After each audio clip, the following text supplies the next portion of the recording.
ছোটবেলায় মাঝে মাঝে পুরী যেতাম, সমুদ্রের ধারে থাকতাম। দেখতাম ভোরে যেসব নৌকো সমুদ্রে মাছ ধরতে বেরুতো, বেলা 12টার পর তারা ফিরত। ফিরেই নৌকো টেনে বালির উপরে তুলে জাল নামিয়ে উপুড় করে ফেলত। আর অমনি ঢিবি হয়ে পড়ত চেনা অচেনা কত রকমের মাছ।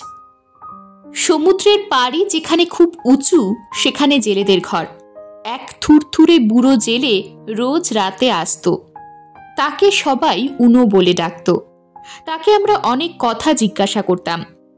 হাঙর অক্টোপাস দেখিয়ে বলতাম, ওগুলো কে খায়?